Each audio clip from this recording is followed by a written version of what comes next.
Hi, you guys. Today we are going to talk about communication. And when we talk about communication, we're going to talk about passive, aggressive, and there's also assertive. So there's three different types of communication, and technically a fourth type because there's also passive aggressive. We want you to have the mindset as to how do you communicate to your spouse.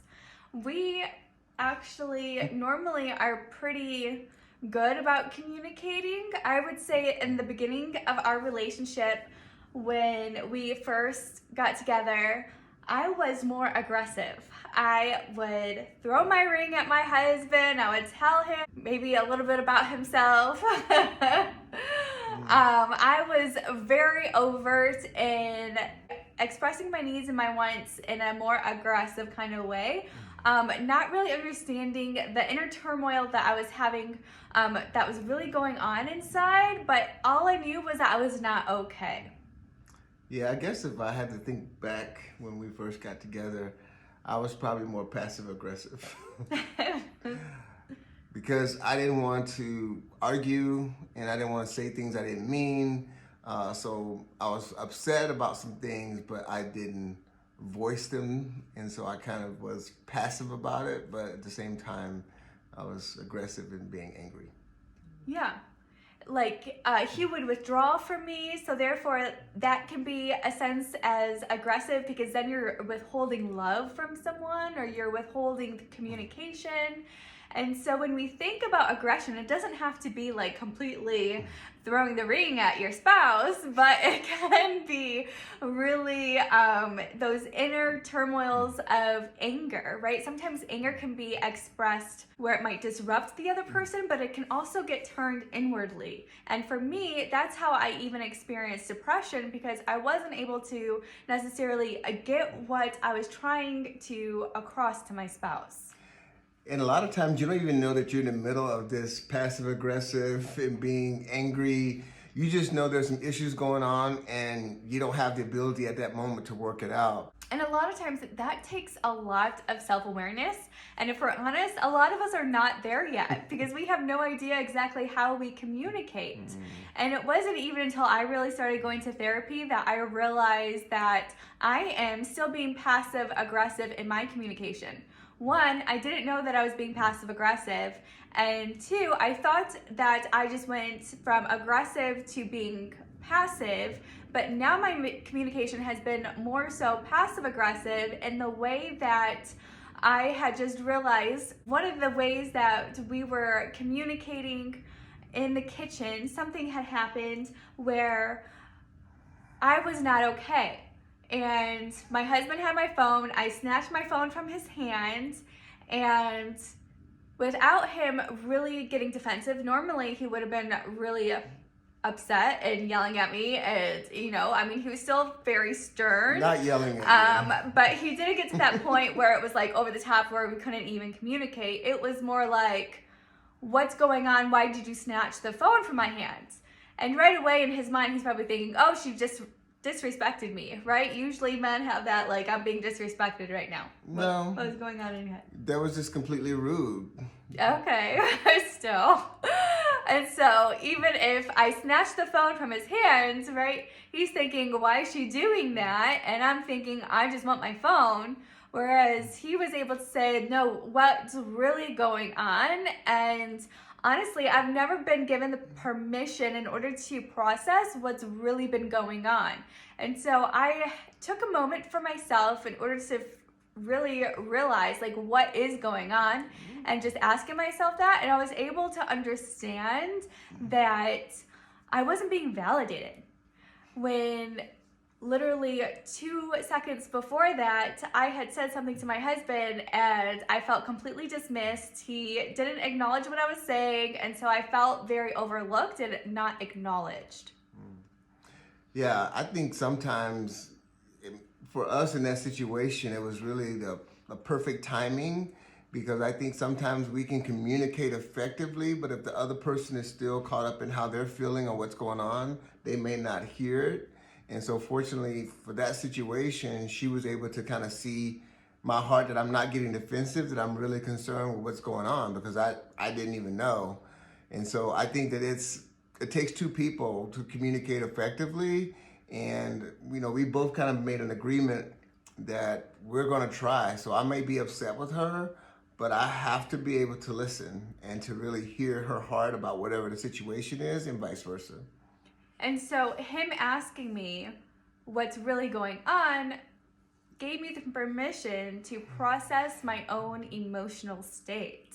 And a lot of times we don't really have that space in order to process what's going on inside of us, right?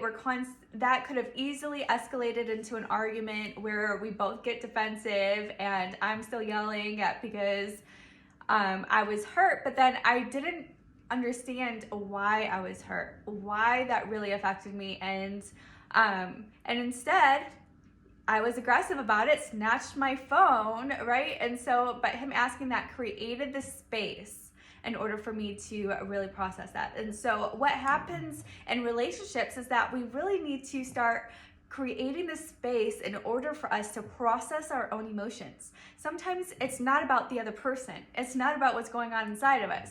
It's really recognizing, oh, okay, what's really happening to you? And like my husband just said, it's having that listening ear of saying, there's something going on with my spouse. Yeah, and even being patient. I mean, the situation that we're giving you one that actually worked out.